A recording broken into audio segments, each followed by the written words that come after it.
ready to do life and business on your terms and truly live your big ticket life.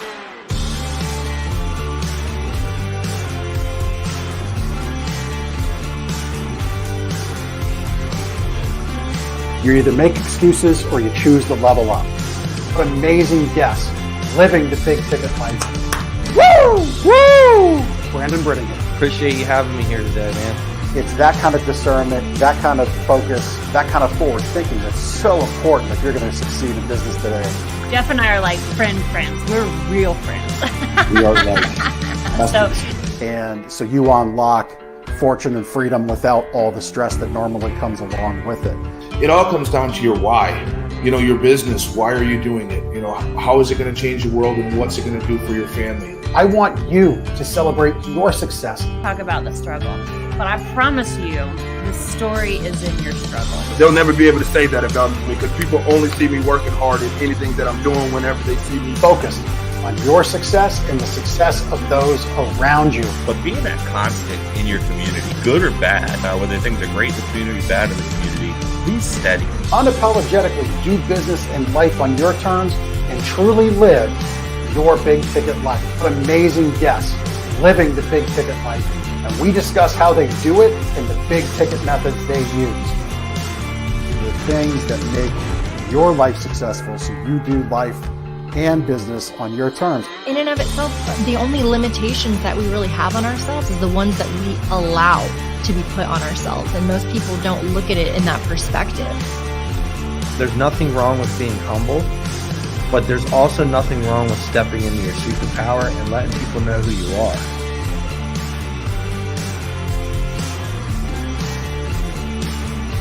Get ready to do life and business on your terms and truly live your big ticket life.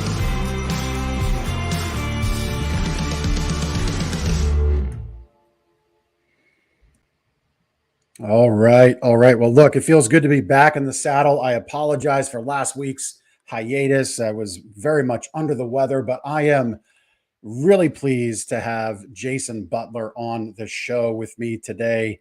You know, we met up through Podmatch. Podmatch is a fantastic podcasting service. If you're not down with it, if you don't know what it is, check it out, podmatch.com. What Alex Sanfilippo has built there is really pretty fantastic for people that want to get on podcast shows and people like me that host shows and people like me, and I think Jason, that do both. And, you know, it's really a great platform. And I can't thank Alex enough for making great connections to people like Jason. Jason, welcome to the show. I can't wait to get down on our topic today, servant leadership. As I was prepping for the show, I was really excited about all the things you're interested in. So welcome to the show today. Hey, man. Thanks for having me. It's great to be here. Yeah. Well, thanks for taking the time. Really much appreciate it. So I'm going to kind of start at the end of my little note list that I prepared for things that we might talk about today. I'm going to start at the end and we'll wrap around to maybe the beginning. One of the things you like to talk about is social investment being a key to lifting brands. Mm-hmm. This is something that we do in the retail business that I co-own. We'll talk more about that after you go first, but I want you to kind of unpack that statement, social investment being the key to lifting brands. Yeah, absolutely. So, you know, more than ever, people want to be partnered and connected to brands that make a difference in the world. Like, people want purpose. We've got 10,000 choices in everything that we do, whether it's buying shoes or a cup of coffee. Like, and we want to know that our money is going to create value, not only in somebody's bottom line, but is making some difference in the community, right? And so, especially as we skew younger to the younger generation, like everything that a younger generation is sort of focused on, Gen Z, millennials, is like, how do we save our world? How do we make a difference here? Because we got to live in this world for another 60, 70 years. How are we going to do that? And so when we make social investments, we're communicating to our community that we care, that we deeply care. And that both transforms the way that we do retail, the way that we sell things, the way that we market ourselves, but it transforms us actually as well, that we do begin to care more about our community. So this builds connections. It builds purpose within our organization, with our customers, with our community in every realm. When we invest socially, this lifts us up, and science proves this is what everything I talk about is science based. When we give to others, we rise as well. And so, like, this is a win-win. I love win-wins. I talk about win-wins all the time. Social Yep. investment is a huge win-win. So, not that you need science, and it's interesting you brought that up, that the science supports it. Not that you should need science to do good in this world, Right? but right, like, you know, every decision, the decisions are made emotionally, decisions are made with logic, right? We buy with emotion and we back it up with logic. So, Right. from the logic science standpoint, touch on that. What science have you seen to support this for those that are listening and saying, you know what, this just might be the thing that finally gives me that push to invest into the communities and the peoples that I serve? Yeah, well, you know, so when we push our brand out, this is like marketing, right? And so if we're investing in our community in some way, like we don't do that in order to market that, but when we do it, it gives us an opportunity to talk about what we are doing, right? And so if you go into a store and you have the choice between product A or service A that does nothing for anybody, and service B that is actually helping other people in some way, then the brain, neuroscience begins to take over. And so we think, okay, this brand B is making our community a better place to be. It's generous. It's based in compassion, right? And so when we see people operating in compassion, that we're biologically wired for that. So it releases hormones throughout our body. And so then we want that. And so we actually feel better about buying product B that's investing than product A that does nothing. And so it's like we feel good, right? That we're Yep. helping. And that's science based because like our brain is releasing positive hormones to our body, basically telling us do that because that's good for you and that's good for others. Yeah, yeah, 100% agree with you there. We do so. I'll kind of clue you in to what we do in this realm in our retail business. So I do another podcast show with my amazing producer Chris Stone, who's producing this show here today that you're watching. His contact information is in all the show notes on any of my episodes. But we produce a community podcast called Lancaster Connects for our retail store. Mhm. And I look at it as an owner. I look at it as this is an advertising expense. We Mhm. don't. None of it is set up to sell more mattresses. That's the primary thing in that retail business. Mhm. We're a boutique destinations, better sleep store, and none of it is meant to like sell a mattress on Labor Day weekend. Right, we're 1 week in advance of Labor Day coming at you live today, but it's all about highlighting those doing good in our community. Yeah. That's the entirety of the show. We might take 5 minutes in total to talk about what's going on in our business, Mhm. but it's never about a special. It's never about a sale. It's always about those in our community. And for us, it's about building that content out for these charities that otherwise may not have this opportunity to do a well-produced video like we're creating right now. And then we can get them snippets of the video and they can carve it up if they have a team to do so. So for us, it's that social investment to build our brand and lift our brand, because we're depositing good back into our community. Yep. Anybody else, like just through that medium of community podcasting, have you heard of anybody else doing things like that? Mm. No, I haven't. I mean, but people are doing all sorts of really incredible things. Like some people do videos, Mhm. which I guess is kind of similar to that. So they go out, they do videos of people doing good in their community, but like organizations, right? Community Yep. leaders, and Yep. like, hey, tell us about what's going on. Tell us about what you're doing in the community. I'm sure that's so much similar to what you're doing. Yep. So people do that in different forms of media that I've seen. I haven't seen like a dedicated podcast to it. So this is awesome. High fives to y'all. Yeah. And for that. Boom. Right there. Absolutely. Yeah, yeah. No, I mean it's really a cool thing to do. And again, I said about we buy on emotion, right? So doing good, giving back to the community you serve, whether that's maybe an online community, I don't know, a local community like I serve in that retail business, um, you know, regionally, whatever it might be. Mhm. It always pays a dividend. It just may not feel like it right away, right? Yep.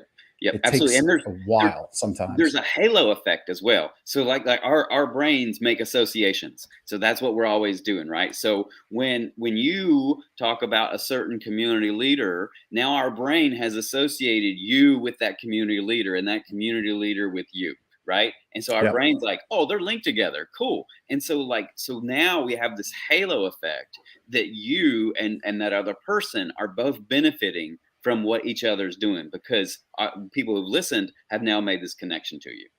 Yeah. Yeah. No, I can tell you, um, I think we're like 2 years or so ish into doing that community podcast. That halo effect definitely is in place. Again, we endeavored on it as saying, look, we've got ad dollars to spend. Mm-hmm. It doesn't feel good to spend, $1,000 a week on a newspaper ad that Mm-hmm. you get one person saying they saw it, Yeah. you Yeah. know. So we said, what can we do for our community that Mhm. will ultimately create that effect? So I love that you brought up the halo effect around the other byproduct. Again, the kind of the numbers on the spreadsheet that make you feel good as opposed to the Mhm. emotion, which should be why you do things. Is here's a little inside tip on this commute, like doing what we're talking about, social investment.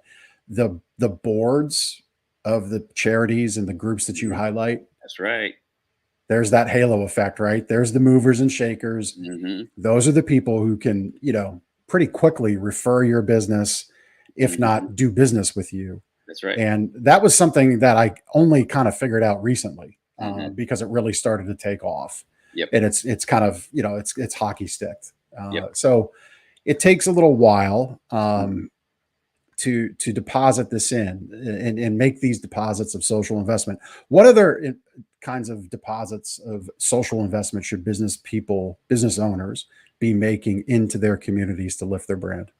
Yeah, well, I think one really cool way. I'm sort of also in this entrepreneur startup space that I flirt around with and have a little bit of engagement with. And what we see is, I mean, I'm in Raleigh, right? This huge startup hub. So many startups happening, so much money being thrown at new startups. But there's also incredible people in our communities that are creating small startup businesses, just small businesses that are services that people do every day, but they don't. I mean, they struggle with funding in so many different ways. They don't have Yep. access to, like, they're not an emerging biotech firm that has a new way to grow an ear in a Right. lab, right? Right. And so they're not going to make billions of dollars. So one thing that I kind of part of here is really cool. Like, I help regular everyday investors and companies like small businesses that want to make an impact in their community, to say, hey, here's a person who's creating this certain small business in their community to do good. It's a startup, and I'm linking you to. And now you can make an investment into their business. I mean, like a real deal investment, right? And it's not going to make you $1 million, but you're going Right. to help somebody make a startup, and you're going to say, hey, listen, we're helping startups in our community, and here's the 5 startups that we've invested in that are just every day. Oh, very neat. Everyday startup people like a 20-year-old who has a mobile detailing business. They're like, hey, they needed $10,000 to get started, and you're helping do that. And now, like, hey, John's detailing service, we're part of it. We're a funder to that, right? And Oh, like, that's neat. and now lifting our community, especially the folks on the margins who don't have access to enough capital. Now we're part of that, and now they're sharing our story, we're sharing their story, and it's just really fantastic. Yeah, that's very, very cool. I really like that. Let's talk about that a little bit more. So this is your company, basically, lack of a better term, I guess, presenting the portfolio of opportunity, Mm-hmm. right? Yep. I mean, these are people, so it Mhm. sounds disingenuous to say Mhm. portfolio of opportunity, right? Yeah. But that's really what it is. Yep. And so you're two sides. You're going out Mhm. finding Mm-hmm. the small businesses, Mm-hmm. and then you're in some way, I guess, vetting them because, look, to give 10 grand to a 20-year-old about car detailing, there's definitely some risk there unless Absolutely. they're Mhm. vetted. So Yep. if you don't mind, let's talk about how you find these folks and what you do to kind of bring them to funding. And then Yeah. the other side. This is very Yeah. cool. I love this. it's really about two-sided relationships, right? So I've worked in the nonprofit space for a long, long time. And so nonprofits know their communities better than anybody because they're working in those communities. And Yep. so and then you hear stories of like, hey, you just have to go to them basically and go to a nonprofit leader and be, hey, who needs funding out there? And you're going to get a list. Right. Here you go. And then because you connected with businesses, and I work with executive leaders, I work with corporations and leadership development. I've got these relationships on the other side, and Yep. so it's really just a matter of connecting. Hey, y'all, here's an emerging chef who has a food truck. They want a food truck, right? Yep. They got all the stuff. They have some funding in place. They have a business model. They've operated in some way, but they need to buy this equipment, and it's X amount of dollars. And really, the terms that you all are going to work out are terms that you're going to work out with them, right? I find some people, like bigger companies, they're excited about investing in local communities, and they don't really want to return. They've already have like philanthropic donations set aside Right. that they're just doing good. So like, hey, we're going to give you a grant for this amount of money. Like, yes, right. That's amazing. But then like, investors who have these big portfolios and investor groups, this is a great way for them to say, yeah, we're investing in these big biotech companies or these tech startups, but we're also investing in our local community. And here's how we're doing it. Here's a group of Latino women who have a house cleaning service, and they just needed some money to buy the basic startup supplies, right? And we help them get off the ground. And here's their story. Now, here's what's really cool. Like you have this inside relationship with these entrepreneurial startup folks who are doing great. And like for these bigger companies, this is PR gold mine, right? Like this is PR gold. You can bring them to investor dinners. You can, you pay them like, hey, come, it's $500 for an appearance. Come to investors, share your story, share what we've done together. This is employee engagement that you're talking about. Hey, we're a company who gives back to our community, and here's how we do it. And by the way, why don't you go? We're going to have a food truck day. They're going to bring the food truck, and we're an investor in the food truck. How cool is that? The possibilities are endless here, and this is just a great way to do good with our investments. Yeah. I mean, this is very, very cool. I love that you're doing this. This is not the kind of thing that I saw in your Podmatch bio of things you like to talk about. So maybe it is around like village mindset and equitable economy, which we'll talk about. But I want to ask this question. So since, on the other side of COVID, right? Mm-hmm. Have you seen an influx, the hockey stick effect, if you will, of these small startups? No, I haven't. It's hard. Like after COVID, it's harder now. It's harder to get access to capital. It's harder to, it's harder to know because there's a lot of uncertainty in the market right now, and a lot of uncertainty in places that we didn't ever know that there was uncertainty, right? In terms of, like, what are people going to do? What's consumer behavior? Like that's really sort of like we're unsure of what consumer behavior is going to look like for the next 5 years. Where if we back up before COVID, we knew what consumer behavior was. Like we knew how consumers were going to act. That is pretty simple. Now we're like, we don't know. So, between getting startup capital and consumer behavior, so it's a little bit harder game right now for folks. Interesting. The reason I thought I didn't expect that answer. The reason I thought I would have, maybe you would have said there was more, was because of the whole, some folks were deemed essential, non-essential, their jobs put on the sideline, et cetera. And we saw a lot of people kind of go out on their own, now maybe that's through, like the door dashing, the sharing economy platforms like Uber and Turo and Airbnb. They supplement income that way. So, okay. So that's interesting. Another unfortunate COVID byproduct of some hesitancy there.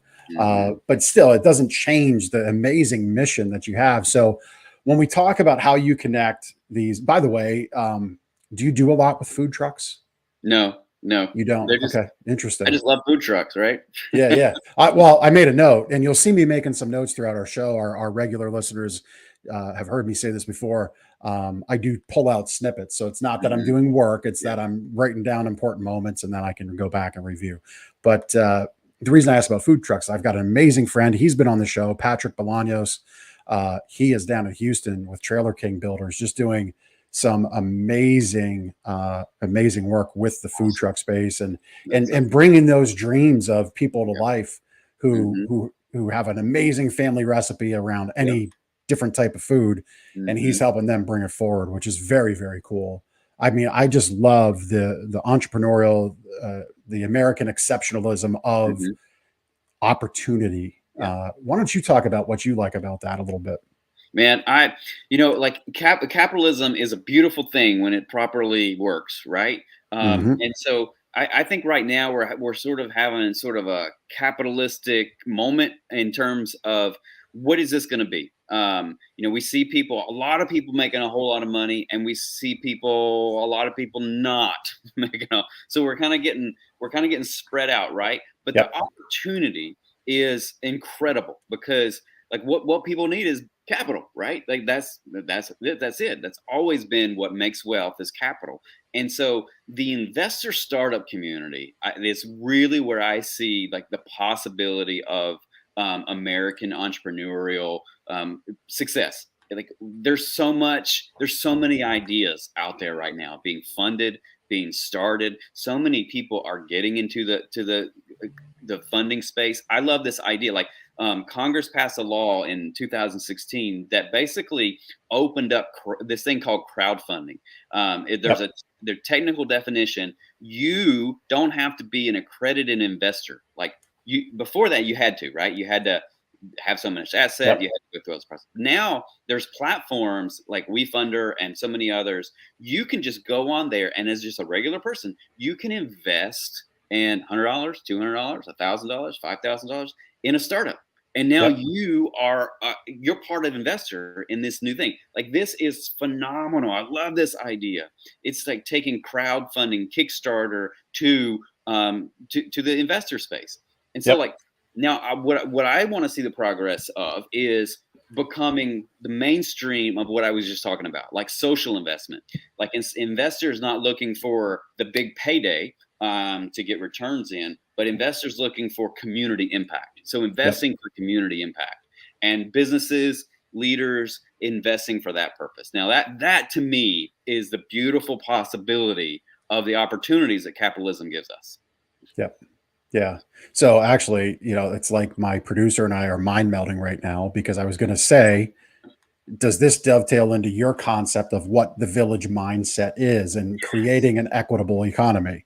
This is why it pays to have good people around you, folks, because we're just bringing that right up on screen, which if you're listening on audio, you need to check out the videos of these shows, because we do give you some really great stuff to look at as we do the show.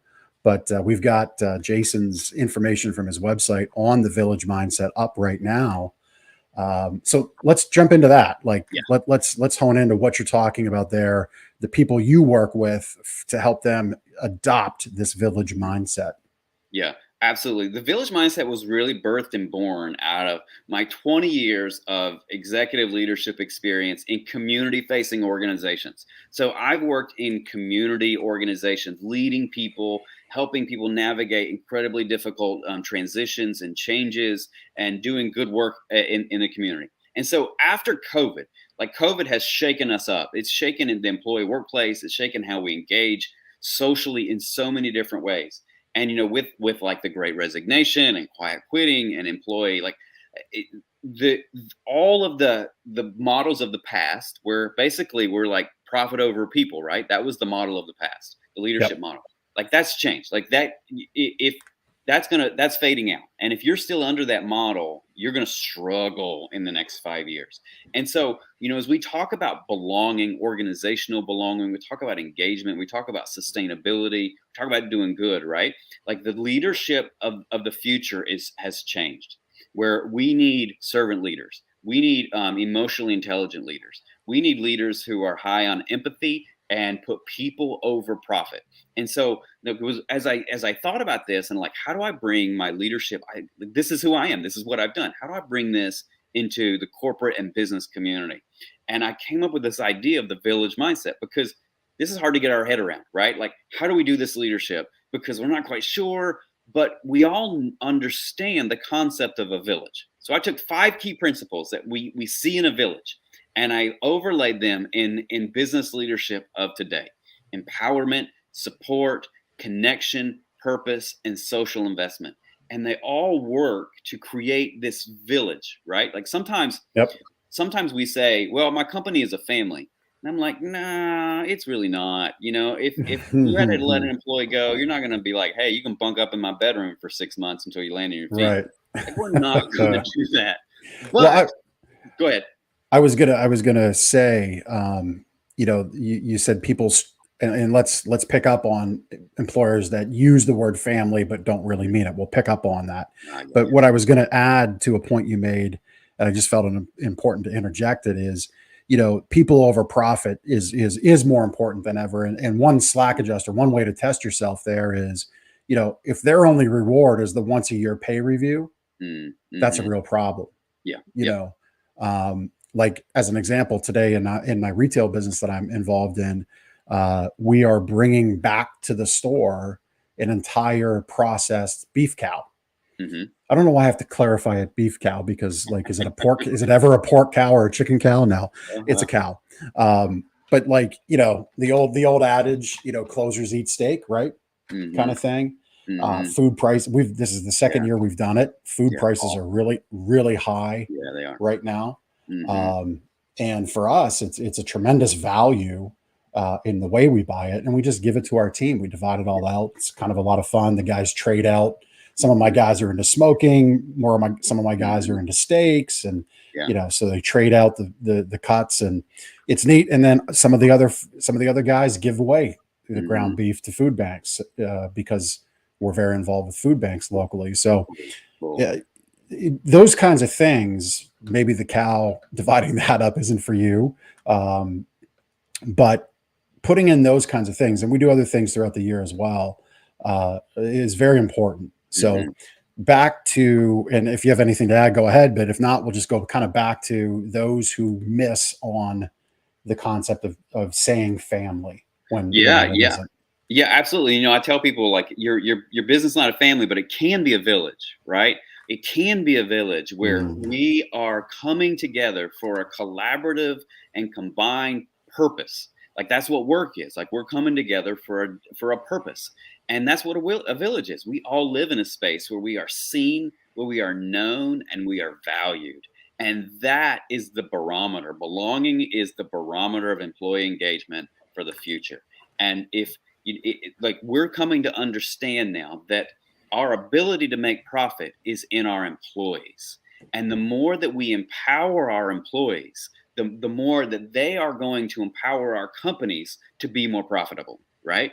And so, like, all the stats that are coming out right now show that companies and employees that feel a high sense of engagement and belonging, they're more productive. They take less sick days. They're marketers for our business, which it bring back more business, and they shows that they're 21% more profitable. Like, when we have employees that care about where they work because they know that we care about the work that they're doing for us, they're going to help us be more profitable. And so that's this mindset shift, right? When we have the mindset, the old mindset where employee works for the company, and you should be thankful for the job. I'm like, that's done. Like, I sometimes hear employees say that. I mean, bosses say that, and I'm like, whoa, man, like, don't say that out loud, because you're going to have a lot of people leave tomorrow if you say that. Like, so shifting that mindset to, I exist for the benefit of my employees. Now we're talking. Now we're into that lane of servant leadership, and they're going to help propel your business to new heights. Yeah. I mean, the old adage of, you know, you're fortunate to work for me, you know, that may have been a true thing to say if we go way back in the day, where you worked 20 years, you got a pension, you got a gold watch that was a Rolex, and you had a really big party, and that pension that lasted was really why you were grinding it out. You know, as a young adult, recently married, whatever, at the age of 25, 30, you knew at 45, 50, you had something. And you may not have liked it, but boy, there was really something there. there's so many businesses today that just don't have that. So you Yeah. can't take, Yeah. it's disingenuous to take the old overlay of give me your labor Yeah. and your time against the new overlay of that if and when you leave in this at will employment state, it just ends. Like Yeah. it's not fair to take both sides of that argument, right? hmm Yeah, I really love what you're saying and what you're sharing here. So, again, kind of coming around to where I began making my notes. So, how does all of this create? So, let's say a leader, a business owner is like, all right, I get it. I've been feeling this in my soul. I feel it's time. How does this now build them up to be a more compassionate leader and really kind of unlock their superpower of being that compassionate leader? Yeah, I love you bring up compassion. Like all of my stuff is based in compassion, and sometimes we think compassion is like, oh, that's for that's not strong, that's weak, but that's not true. Like we're biologically wired for compassion, and like our brains, when we are compassionate, like right, when you do a compassion act, how do you feel? Really good. You feel really good. That's right. Yep. And Yep. so science shows us that when we're compassionate, where it lowers our blood pressure, improves our health, it increases our speech functionality, and makes us actually more likable to other people. Like compassion is a superpower that I tell people, leadership superpower. And so when we kind of engage in that, we're thinking more clearly, we're processing more clearly, we can make decisions better, we're speaking better, we're connecting with our employees better. And so, like bringing this in to our employee base now, like operating in this now, we have the capacity to kind of connect emotionally with our employees, and that's the goal right here, is connecting emotionally. And so, what my principles are, but this is hard. Like it's sort of like, okay, I'm compassionate, but what are the tools that I need to use? What are Yep. what do I do to be this way? And so, what I talk about is not really being compassionate. I talk about the ways that you can engage your community employees and your business that result in compassion, right? So it's not like be compassionate. I don't tell people that. I say empower your employees. And Yeah. here's how you Yeah. can empower your employees. 1, 2, 3, 4, 5. Support your employees. Here's how you can support them. 1, 2, 3, 4, 5. Here's how you can change how you talk, how you to your folks, how your managers can manage. Here's how you can build in purpose to your organization. And Yep. here's how you can build in connection to your organization. And so when you begin to do these things, do these tasks, do these tools, you begin to be more compassionate. You begin to see people in a different way. You begin to hear people in a different way. You begin to care about people in a different way. And so that doing the thing actually produces the thing in you. It's like we do compassion in order to be compassionate. That's sort of the Yep. way that I frame it. Yeah. Yeah. I mean, isn't it interesting? It always comes down to the action of things, right? hmm There's a lot of words today. We see that on social media channels. It's really a lot of words. Yeah, it may look like somebody in front of a Lamborghini, but you don't know, was that even a Lamborghini they rented? That's right. Or were they just fortunate enough to have nobody walking by that corner of the valet parking lot? Mhm. Yeah. Is this real? Right. So it's when we get into the action of things that things really begin to translate. Like, again, I'll share an example through our retail business that I have involvement in. We had the unfortunate, one of our customers had gotten a really nice mattress set with a really nice adjustable bed base, like our top end bed base offering, and a very good quality bed on top of it. 3 weeks after it's home, they're in a really bad car accident, to the point where they need in-home care with a nurse, and they need a legitimate hospital bed. And so it was asked of us, could we refund this? Could we take it back? And that's a difficult thing to hear. It's a difficult question to be asked. We proposed a couple different solutions of, one being, hey, well, we'll pick this up, get it out of your home so you have room, right? Because not everybody has a room for a whole extra queen size mattress set. We'll pick it up. They don't live around the corner. It's about an hour and 15-minute drive. We'll pick it up. We'll return it when it's time, because you're going to need something once you rehabilitate. And there's no doubt this person's going to survive, thank God, and there'll be a new life on the other side of rehab. Well, Well, that wasn't acceptable. So we said, okay, well, then I guess we'll just have to, refund it. Mm-hmm. And it's something we really don't like to do. Yeah. Was anybody else asked to participate in that, financially? Yeah, no. Mm-hmm. What's going to be the bed they sleep in afterwards? Will they come back to us? I don't know. Mm-hmm. But we just said, you know what, this person is up against it. Yeah. Let's take it back. And so we did. And then as we're moving our floor around, we realized, well, we can put the bed base here and make a shift there. Mm-hmm. So it was fine. We were going to make an investment in the floor anyway. Mm-hmm. No big deal. The mattress will take a little bit of a hit on, but you know what, that person, we're not going to be in that person's mind now in a very, very negative way. Yeah. Yeah. And I think that's a moment of action, of compassion. Yep. Absolutely. And our employees see that, and we can discuss now, what they might be able to do when those instances come up. So. Yeah, absolutely. Like doing the right thing is never the wrong idea, right? Like, right. And so like doing that right thing, because like a lot of times we just think about, I have a friend, Yancey Strickler. He's one of the co-founders of Kickstarter. That's why I love crowdfunding so much. Oh, and wow. We went to high school together. We're friends. He wrote this book about our future, right? Like what we could be in our future. And he comes up with this model called the Bento model. And I talk about it in my book, The Village Mindset. And basically it lays out our decision making in 4 quadrants.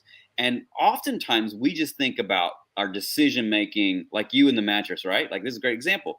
Like what's good for me right now? Like we think about the right now me right now. But in his quadrant, he's got 4 quadrants. And the top one is what's good for us in the future. Like us, our community in the future. Yep. And so that's a key decision-making space that leaders need to dwell in, right? Sometimes leaders, we get so consumed with the stress of right now, of the profits, engaging in management and whatever we're doing. Like we don't make decisions later on. But like I'll use the example of sustainability. Companies that invested in sustainability, in making departments of sustainability and ESG 10 years ago are the leaders right now. Today, they're the global leaders right now. 10 years ago it was like, what are you doing? Why can't we budget this money to a whole sustainability department? That's millions of dollars. We're not, what returns do we get on that? But the leaders who could see out in the future said, that's the best thing for us to do 10 years from now. So we got to plant the tree right now. So we're planting the tree, and 10 years, it's going to produce fruit. And that's exactly what we've seen. These companies are out now on the leading edge of social innovation and workplace development because they invested 10 years ago, seeing the returns of it right now. So like that, us future thinking is so key for leaders. Yeah. Can I share an example of that almost follows the exact 10 years? Again, a mattress store example. So you buy a mattress, a lot of companies remove your old one, right? Well, where does that old one go? More often than not in the landfill. I'm really proud to say and I'm not a tree hugging guy at all. I like the fact that our climate and surroundings is preserved because I do like to hunt. I believe that ecosystem is important. I drive an F-150, but I do believe in doing things that don't just outright strafe and kill our environment. So instead of our mattresses we take from your home going to the dump, they go in a 53-foot trailer and they get either upcycled, recycled, or repurposed in some fashion or other. Only about twice a year do we take our little box truck to the dump landfill with things that just cannot be handled. Our contact will not take. But we're real proud of that. We've been doing that for now 11 years. So it's almost that same 10-year genesis. And the payoff is when we have our team is being pushed hard for, well, why buy local? I could just buy online. We get to ask a question. Does it matter to you where these returned mattresses go? That's right. Do you care about things going into landfills that don't need to go in there? More often than not, that answer is yes. And we get to point to that trailer, a physical thing right out the window. And we get to say, well, here's how we handle that. And here's why spending some more time with us now to find that right fit matters later. Yep. That's exactly right. And so I just thought it was neat to kind of 10 years ago, we made that decision. So it's kind of right along that same, follows that same genesis and line of things. That's right. That's right. And sometimes we think this is just a net loss, right? We're going to do the right thing and it's just a loss. Right. But it's not. It's not a loss. It's a Yep. loss if we just let it sit there and we don't talk about it. But once we begin to talk about it, we see like, wow, this has gains to our customers. This has gains to our employees. Our employees want to work here, because they're Yep. like, hey, we're helping to do some good in our community. Like Yep. that in this workplace environment that is so competitive, like we can't pay people always what they need to be paid, right? And we wish we could, but we can't always match another place. But adding in these like workplace development, workplace empowerment, workplace purpose, people want to work there and they will work there longer. They'll stay with us even longer than they would have if we were just jerks, and just be like, nah, you got to work here. So Yeah. So as we round into the landing pad of our episode here, that sounded odd. The end zone and end line. Sorry, like I said at the top of the show, I've coming off of a little bit of being sick, so my mind's not 100% clear. As we look to wrap up, not that we need to jump off in 2 minutes or anything, but let's get down on this about the empowering others. So, as business owners, as leaders, right? Control, right? We hold on to it. That's a scary thing for a lot of people, isn't it? Yeah. Letting go. yeah. So let's talk about first how you get yourself in that mindset as a leader to let go, and then some ways to help that baton, that ball you're passing off, be carried on in the way that you want it to be. Yeah, absolutely. Like this is a tough thing, but I've done a lot of leadership studies. The best leaders are empowerers. The best leaders are the ones that make other people better or make other people more successful. Those are the leaders. And there's actually science behind this. A guy at Berkeley, he wrote a book called The Power Paradox. He studied power for 20 years and came down to this conclusion. The leaders that rise in societies are the ones that help others more often, help others be better, help others do good, help others rise in their career, make more money, be better people. Those are the people that we trust. And because we trust them, we're gonna listen to them, we're gonna help them, we're gonna reciprocate, and they rise in society. Like this is I'm not just making it up. Like servant leadership is the key to leadership in the future. In my book, The Village Mindset, I talk about Coach K. I live down here in Raleigh. I have a doctorate from Duke, and so like I talk about Coach K. And back in the day, right, where we remember him kind of being this hard-nosed coach, and he's still hard-nosed, but it was all about the program. And so we want Christian Leitners and Bobby Hurleys. We want the 4-year guys who are going to come and you're going to play for the program. But later on, and when they did the one and done, right, and so the best players in the world only had to be there for 1 year. He couldn't win. He wasn't recruiting them because he wanted them to come in and be program people. He had to change his mindset from a program coach to a player's coach. And then he went out and he recruited them. And he said to these players, you're going to give me 1 year. And in this 1 year, I'm going to make you the best basketball player you possibly can be. I'm going to use all my resources and networks to get you to the top of the NBA. And we're going to have a chance to win a national championship. You give me 1 year and I'm going to give you everything I got. So it moved from like, you're coming in to help the program to the coach saying, you're coming here and I'm going to help you. And what happened? Yep. He won and he won and he won and he won and he won because he changed that mindset to a program to a player. And that's the sort of mindset shift that we need as leaders, moving from our company to how can we empower our employees to help them thrive. And when we do that, they're gonna help us succeed like we've never seen before. Yeah. I love the example. That's a big stage, a big player, and a big example to highlight that I think can be taken down to most any leader of any size business. Yeah, absolutely. Like at a smaller level. Again, in our business, we let our guys. I mean, we have. We don't want to take back pillows. We're not like Bed Bath and Beyond where they get to jam that back down the vendor's throat and it's just gone. Right? We don't have that kind of burn and that kind of play to do that. So again, and we want to get the right fit, but sometimes we don't. So for us, if it's a $500 or less purchase, our people just make it right. We'll find a way. And honestly, what happens with like those pillows, we have a nice wash dryer set up at the store.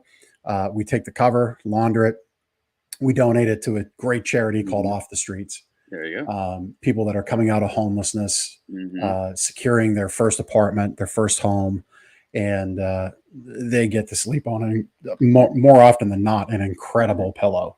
Yeah, that's Um, awesome. you That's know, awesome. yeah, And so like those are pieces, right? Like so many small businesses in America, like what your mattress store. And I talk to leaders all the time. Like they had a great idea. They're great entrepreneurs. They are driven, and their business is going great because of their drive and their passion and their knowledge for whatever they're doing. But a lot of small business owners are running into a wall of employee engagement. Like they have skills in a lot of areas, but a lot of times they're not taught of how to engage and lead employees, because that's different than engaging and leading a business, right? They're right. kind of two different things. And so the things that I talk about, the models that I present, are so helpful to small business owners to help them really get over the edge and really engage in their employees and take them to the next level. Really, like, okay, because like as a small business owner, you have to focus on everything. Like you're involved in everything. You don't have like a CEO, a CFO, or Yep. you got it's all you. Chief So everything officer. chief everything. And so like that's really hard. That's really stressful. And so a lot of times I can come in to help small business owners be like, here's some tools and tricks to help you engage your employees that are really going to make a huge difference in engagement in your office and your company. And they're really not that hard. They're really intuitive. They're natural. And they don't cost money. They're just about you connecting and doing the best for your people. Yep. Yeah. I mean, again, I'll provide another example or challenge statement to anybody listening. I don't need to challenge you. You know this. This is your thing. Really, what Jason's talking about at the end of the day, it's the one benefit we haven't touched on is this allows you as a business owner to have more ability to do what I've done in any of the businesses I'm involved in, and that's shift into the investor seat within Mm, each business, and yeah, not what I call that Chivo. I call it Chief Everything Officer, Chivo, right? yeah, The acronym for it. Because being a Chivo, being that Chief Everything Officer, you don't have the mindset, the bandwidth, yeah. the emotional fortitude to go down this road, Hmm. because you revert back to that grasp of control because it feels comfortable, right? Hmm. Yep, yep. So really what the real benefit for you is that dream of American freedom and business Hmm. entrepreneurship Hmm. and ownership, of Hmm. having a business that works for you, not the other way around. Yep, That's what this is really all about, yep. isn't it? Yep, absolutely. If you empower your employees to lead every aspect of your company, and like you're checking in, right? You're checking in and coming in for big decisions, and basically you have the top level engagement and the decision making, but you're not controlling. You're not in the day to day sort of micromanaging everybody. Like that feels really that's hard to let go of. But for Yep. those who have let go of it and been like, man, I've got freedom. I can do some things with my family that I've never been able to do. I can go on vacation. I haven't gone on vacation in 10 years, you Yep. know, and you find like, and this is more profitable. And I'm actually like, have the money to enjoy my life and the time to enjoy my life instead of just all focusing on the business. So like empowering people is the way to go. And yes, when you empower people, sometimes people leave. That it happens, right? Yep. That's okay, because when they leave, you are helping, you are propelling them. And now they look back and they're like, the other employees look like, man, this guy will propel me. He can help Yep. me get to the big league. He can help me start my own small business. Yes, do it. Don't worry about it. Do it, because it will always bring blowback good for you and benefit for you and your company. Yeah. Yeah. I mean, one of the biggest things that I consider a win, a gold star moment, if you were given a certificate for it, like I do for like I get for some of the charitable things I do, et cetera. One of those things would be one of my employees years ago used us as that stepping stone, that career builder to kind Hmm. of, really prior to us, there was really not a lot on the resume, so to say. Hmm. But our time together allowed him to move on to something bigger and better. Hmm. He's a Catholic guy. He's got like 5 kids. Every time I talk Hmm. to him, he's got another kid. He just needed a better package that we in the role that we could create and build for him just wasn't able to sustain. Yeah. But I am elated to this day to say that he was part of our team, proud to have had him, and proud to have been a part to see him elevate to that next step. Yeah, absolutely. And you know, like when we talk about bigger companies, like boomerang employees are massive right now. Those that left but come back, right? And their studies showed like they're more productive actually when they come back from way out, because they were like, hey, that was actually a really good place to work. That was actually a better place to work. And lots of times they go out and they skill up. And when we like, you know, hey, we need a VP of operations, we need a VP of communications. Oh, wow, Tim, like Tim used to work. We love Tim. He's fantastic. And he's gone out and he's hustled and he's skilled up. And now he's ready for this position. We already know him. And because you were empowering him, now you got him back and he's going to help you in even a bigger way. Like this is the village life, right? Our village life is we do good for each other. And sometimes people leave and that's fine. Great. We celebrate you when you leave. And then they come back and we celebrate you when you come back. And like we know everybody, we value everybody. Everybody's got a place here because we're all part of this big village. And what's good for you is good for me. Yeah, love it. Love all of it. Well, you've talked about your book, The Village Mindset. Let's as we wrap up here, let's share with everybody listening how they can connect with you, get your book, where to go, how to start in the world of Jason Butler and bring this idea of a village mindset into their business. Yes. I mean, the easiest way to go to Amazon, you search The Village Mindset. You can pick up my book there. It is there. Also, my website, there's a couple ways to access it, jasonbutler.me or thevillagemindset.com. Either one of them will get you to that spot. You can follow me on LinkedIn. You know, a lot of the work that I do a lot of speaking for corporate events or small business gatherings, associations. I come in, I kind of lay this out, but then I also go in and I coach and I consult small business owners and executives. I work a lot with the corporate executives that are skilling up and navigating the changes in a post-COVID world. And so I do speaking, I do consulting, I do coaching, all of that. It's really to bring these principles of the village mindset to help boost employee engagement, create belonging, and really strengthen your leadership capacity, which will strengthen your culture in your organization. Yep. Love it. Love it. You're doing some righteous work there for everybody. Thanks, I love it. I love the connections that you have for the small business to the investors. That's very, very cool. This has been just a pleasure to have you on the show. Please, everybody listening, watching, do connect with Jason. We've got all of his stuff, contact information in our show notes. Go to Amazon, get his book, The Village Mindset. We had it up on screen, so you know what it looks like. You can see what it is. And Jason, this has just really been a pleasure. Thanks so much for being on the show. Thanks, man, for having me, and thanks for all you do, helping people skill up and be good people. You know, that's so much of what I heard from your business, doing good in the community. So high fives, good job. Thank you. Yeah, man. Boom, right there. High five coming at you through the screen. All right. We'll see everybody next week on The Big Ticket Life. Take care. Thank you so much for taking the time to listen to this episode of The Big Ticket Life. You've heard from another amazing guest living their own big ticket life. And thank you so much for taking the time to listen to this episode of The Big Ticket Life. You've heard from another amazing guest living their own big ticket life. And now it's time to live yours. First, I'd love for you to take me up on my free gift to you.